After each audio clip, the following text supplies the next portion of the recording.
तो राम जी को तुरंत इशारा किया, बोले देखो बेटा वो बड़ी तेजी से चली आ रही है, बिल्कुल देर मत करो, मारो। तो कहते हैं राम जी ने एक ही बाण प्राण हर ली। दीन जानत ही निज पद दीना। भगवान ने जाना कि ये तो बेचारी दुखियारी है, दुखी है। दुखी कब तक रहता है कोई? दुखी तब तक रहता है जब तक वो आवागमन से छुटकारा नहीं पाता, तब तक। जब तक हम तो मुक्त नहीं हुए हैं तब तक दुखी हैं, और जिस दिन मुक्त हो जाएंगे तो आनंद के रूप हो जाएंगे, फिर थोड़ी हमको दुख मिलेगा। तो भगवान ने जाना कि ये दुखी है, इसलिए उसको अपने चरणों में भगवान ने स्थान दे दिया। कितने दयालु हैं भगवान। ऐसी दुष्ट राक्षसी जो हड्डियों का ढेर बनाती चली जा रही है, साधु ब्राह्मणों को भोजन बना लेती है, ऐसी दुष्टा, ऐसी राक्षसी को भी भगवान ने अपने चरणों में स्थान दे दिया। बताओ अब हमें तुम्हें क्यों ना भगवान स्थान देंगे? बोलो जय श्री राम, जोर से बोलो जय श्री राम। जब ऐसी दुष्टा को जगह मिल गई तो हम लोग तो इतने थोड़ी हैं, हमें जरूर भगवान अपने चरणों में जगह देंगे। तुलसीदास जी तो कहते हैं कि ऐसे भगवान को छोड़कर पता नहीं लोग कौन कौन से देवी देवता भगवान की शरण लेते रहते हैं। कितने दयालु हैं राम जी। और राम जी लक्ष्मण जी पहुंचते हैं आश्रम में, रात में विश्राम करते हैं। प्रातः काल होते ही यज्ञ प्रारंभ हो जाता है, और जैसी स्वाहा की आवाज होती है, धुआं उठता है, तो निशाचर दौड़ते हैं, मारीच सुबाहु आदि। जब तक राम जी ने सुबाहु का उद्धार किया, मारीच को बिना फन के बाण से 100 योजन समुद्र के उस पार फेंक दिया। 100 योजन समुद्र माने 100 योजन समुद्र माने 400 कोस। 400 कोस माने 1200 किलोमीटर दूर फेंक दिया। 1200 किलोमीटर, इतने दूर जाके गिरा मारीच, तो उसने राक्षस पना तो छोड़ दिया, भजन करने लगा। और मारीच के साथ जो सुबाहु था उसका उद्धार किया। तब तक लक्ष्मण जी ने तब तक सारी सेना का उद्धार कर दिया जो साथ में आई थी। बोलो राजा रामचंद्र भगवान की जय हो, यज्ञ नारायण भगवान की जय हो। तो यज्ञ इस तरह संपन्न हो गया। अब एक यज्ञ तो हो गया, लेकिन एक यज्ञ भी और चल रहा है, धनुष यज्ञ। सुनि रघुकुल नाथा, हरसी चले मुनिवर के साथा। विश्वामित्र जी कहते हैं चलो अब चल करके वो यज्ञ भी देखा जाए, उसको भी संपन्न करवाना है। 88,000 संत मंडली और जनकपुर की तरफ आगे बढ़ते हैं, तो बीच में एक ऐसा आश्रम मिलता है, बहुत विशाल आश्रम। पेड़ तो बहुत लगे हैं लेकिन सब सूख गए, पत्ते नहीं हैं, एक भी पंछी नहीं है। सरोवर इतना बड़ा है लेकिन पानी नहीं है, बड़ा आश्चर्य। राम जी तो पूछने लगते हैं कि ऐसा भी कोई आश्रम होता है, बड़ा निर्जन। अच्छा, आश्रम के बीचों बीच एक पत्थर की शिला बनी है, तो वो ऐसे लग रही जैसे कोई साक्षात स्त्री बैठी। राम जी कहते हैं महाराज इनके बारे में बताइए, कौन है ये? सो पुराना वृतांत सुनाते हैं। कहते हैं ये गौतम ऋषि की पत्नी है, इनका नाम है अहिल्या। बहुत पतिव्रता, अपने पति की अनुगामिनी। एक दिन देवराज इंद्र की सभा में ये वार्तालाप हो रही थी कि भाई संसार में सबसे ज्यादा पतिव्रता स्त्री कौन है? अपने पति की सेवा करने वाली। सूर्य भगवान से पूछा तो वो तो कहने लगे कि धूप ज्यादा निकलती है तो ऐसे लोग कहां जल्दी बाहर दिखने को मिलते। रूपवान स्त्रियां, चरित्रवान स्त्रियां कहां ज्यादा धूप में देखने को मिलती हैं। चंद्रदेव से पूछा कि तुमने देखा? बोले हाँ हमने तो देखा है। गौतम ऋषि की पत्नी है, उनका नाम अहिल्या है। तो रात में परीक्षा लेने के लिए देवराज इंद्र और चंद्रमा दोनों वहां पहुंच जाते हैं। चंद्रमा ने मुर्गा बन करके हांक लगा दी, आवाज लगा दी। जब गौतम ऋषि गंगा मैया में स्नान बनाने गए तो गंगा मैया नाराज हो जाती हैं, कहती हैं आधी रात के समय हमको कौन जगा रहा? गौतम ऋषि ने कहा माता जी हम तो रोज ही आते हैं, अब आप कह रही रात है, अभी मुर्गा ने आवाज लगा दी, अब तो सुबह हो गई है। तो गंगा मैया ने कहा सुबह नहीं हुई, तुम्हारे साथ छल हो रहा है, घर जाओ। वो शीघ्रता में अपने घर आए तो अपने पुत्र को सोता हुआ पाया। बेटी अंजना से पूछा, अपनी पत्नी अहिल्या से पूछा कि मेरे आने के बाद कोई आया था क्या? वो कुछ न बोली, चुपचाप खड़ी है। पुत्र से पूछा तो वो कहने लगे कि मैं तो सो रहा था। पुत्री से पूछा तो उसने कहा पिताजी आपके जाने के बाद आप ही का वेश बना के कोई आया था, यदि आप नहीं आए तो मुझको मालूम नहीं कि वो कौन था। अब अपने हाथ में जल लिया और जैसे ही अभिमंत्रित करके उसको श्राप देने लगे तो वो चरणों में आके लौट गया। वो कहने लगा महाराज मुझको क्षमा कर दीजिए। तो गौतम ऋषि ने देखा कि वो तो देवराज इंद्र है। अरे दुष्ट, देवराज इंद्र का पद त्याग करके तू यहां इतना पतित तो हो गया, तू तेरा तो पतन हो जाएगा। इतना सब वैभव सुख संपत्ति स्वर्ग लोक का छोड़ करके एक भग के लिए यहां आ गया। मैं तुझको श्राप देता हूं, तेरे शरीर में 1000 भग हो जाए। अब उसके तो सारे शरीर में छिद्र ही छिद्र हो गए, वो तो भाग खड़ा हुआ।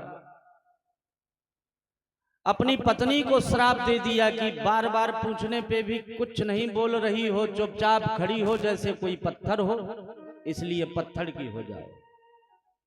अपने बेटा से कह दिया कि ऋषि का पुत्र हो करके सुबह जल्दी जागता नहीं है, इसलिए तेरी पूजा कोई करेगा नहीं, तुझको कोई प्रणाम करेगा नहीं।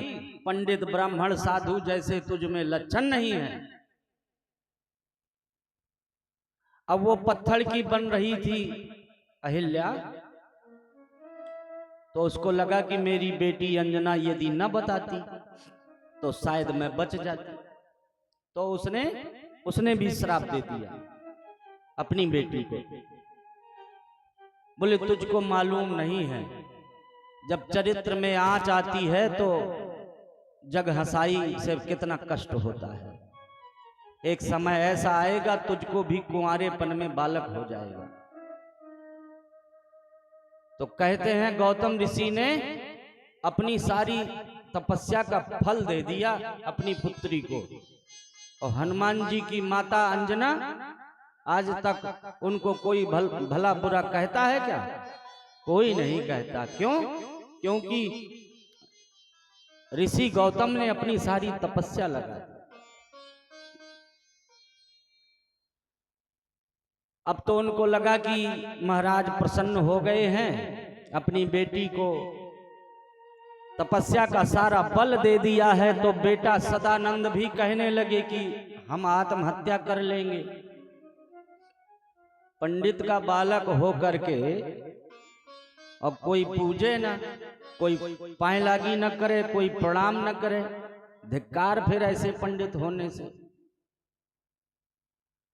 तो कहते हैं गौतम ऋषि ने कहा कि एक दिन ऐसा आएगा जब भगवान तुम्हारे चरणों में प्रणाम करेंगे। तब से सदानंद जी जनक जी के पुरोहित बनकर के रहने लगे। ये वही पत्थर की शिला है अहिल्या। हे राम जी, यदि तुम अपने चरणों की धूल इसके सर पे लगा दो तो ये पवित्र हो जाए, ये भी अपने पति धाम को चली जाए। राम जी ने ऐसा ही किया, अपने चरणों की धूल उसको जैसे ही छुआई, लो वो तो पावन हो गई, वो पवित्र हो गई, वो तो स्त्री के स्वरूप में खड़ी हो गई। अब अनेकों प्रकार से वंदना करने लगी, कहती मैं तो अपावन स्त्री हूं, प्रभु आपने अपने चरण की रज लगा करके मुझको पवित्र कर दिया, आपकी जय हो। अब बार बार वंदना करते हुए अपने पति लोक को चली जाती हैं। बोलो राजा रामचंद्र भगवान की जय हो। अब राम जी, लक्ष्मण जी, विश्वामित्र जी और उनके साथ 88,000 संत मंडली फिर आगे को बढ़ती है, तो बीच में गंगा मैया मिल जाती हैं। राम जी गंगा मैया के अवतरण की कथा पूछते हैं, तो विश्वामित्र जी कहते हैं ये आपके ही पूर्वजों की देन है। एक बार राजा सगर ने अश्वमेध यज्ञ कराया।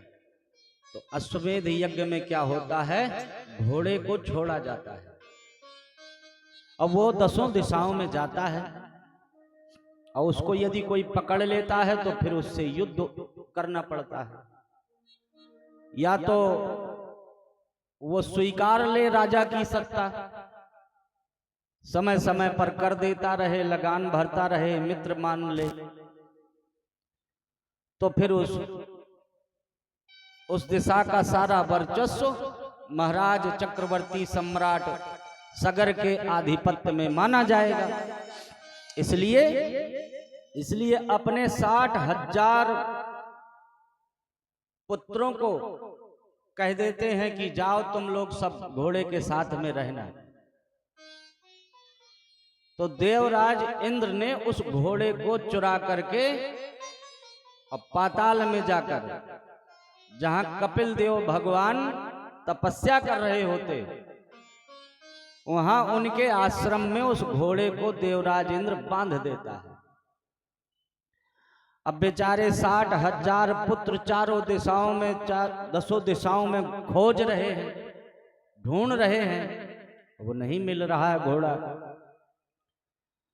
तो महाराज सगर ने कहा कि धरती खोद डालो, धरती थोड़ी खा जाएगी। तो पहले कहते थे समुद्र, और जब राजा सगर के 60,000 पुत्रों ने इसको और खोद दिया तो ये समुद्र और विशाल हो गया, तब से इसका नाम पड़ गया सागर। अब खोद के जब भीतर गए तो आश्रम में घोड़ा मिल गया। बोलो जोर से जय श्री राम। जब घोड़ा मिल गया तो राजा सगर के पुत्र चोर समझने लगे कपिल देव भगवान को, भला बुरा कहने लगे, ऋषियों जैसा वेश बनाए कपटी साधु हमारा घोड़ा चुरा के यहां पे बैठा।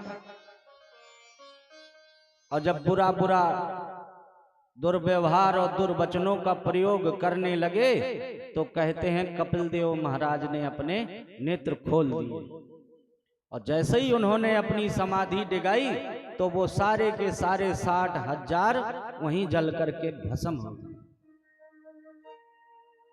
अब किसी ने सूचना दी कि वो 60,000 पुत्र तो आपके जल के भस्म हो गए, तो महाराज सगर तो बहुत दुखी हुए, लेकिन उनकी दूसरी पत्नी के एक बालक था, उसका नाम था अंशुमान। उसने बड़ी तपस्या करी कि गंगा मैया प्रसन्न हो जाएं और आ जाएं तो हमारे पुरखा तर जाएं। उनका शरीर पूरा हो गया। फिर अंशुमान के पुत्र हुए राजा दिलीप, उन्होंने भी पूरे जीवन भर तपस्या करी, पर गंगा मैया प्रसन्न नहीं। उनका भी शरीर पूरा हो गया भजन करते करते। फिर उनके पुत्र हुए भागीरथ। तो भागीरथ ने इतनी कठिन तपस्या करी, गंगा मैया प्रसन्न तो हो गई, लेकिन कहने लगी कि मैं ब्रह्मा जी के कमंडल में हूं, इसलिए ब्रह्मा जी की तपस्या करो। वो जब तक कमंडल से मुझे छोड़ेंगे नहीं, जब तक मैं कैसे आऊं। तो ब्रह्मा जी की तपस्या करी। अब ब्रह्मा जी कहने लगे छोड़ तो दूं, लेकिन गंगा को संभालेगा कौन। तो बोले कौन संभालेगा। बोले एक ही है, भूतनाथ भगवान शंकर। तो कहते हैं भगवान शंकर की भी तपस्या करी। भगवान शंकर अपने जटाओं को फैला करके हिमालय की तलहटी में खड़े हो जाते। कहते हैं भागीरथ जाओ कह देना गंगा से कि उसके वेग को हम रोकेंगे। ब्रह्मा जी ने वहां से कमंडल से छोड़ा। ब्रह्मा जी के कमंडल में कैसे आ गई। ब्रह्मा जी के कमंडल में जब राजा बलि के यहाँ छोटे से भगवान छल करने गए थे, मांगने गए थे, और फिर उन्होंने विराट रूप बनाया था, तो उस विराट रूप के चरणों का धोवन भरा है कमंडल में। वही तो गंगा मैया है। तो गंगा मैया कमंडल से बाहर आती हैं और जाकर के सीधे भगवान शंकर की जटाओं में समा जाती हैं। अब भगवान शंकर उन जटाओं में से गंगा मैया को छोड़ देते हैं। भागीरथ के पीछे पीछे गंगा मैया चलती है। आगे आगे रथ लेकर के भागीरथ जा रहे हैं। कुछ दूर पहुंचे तो पीछे देखा गंगा मैया तो थी नहीं। तो एक बाबा जी खड़े थे, जहनु ऋषि। क्या नाम था उनका? जहनु ऋषि। तो उन बाबा जी से पूछा कि महाराज गंगा मैया आ रही थी, कहाँ चली गई। बोले हम पी गए। बोले आप क्यों पी गए महाराज। बोले हमारी कुटिया बहा करके लिए जा रही थी गंगा। तो बोले महाराज यदि आप गंगा मैया को पी गए तो हमारे पूर्वजों का क्या होगा। बड़ी स्तुति करी। बहुत दुखी हो गए भागीरथ जी।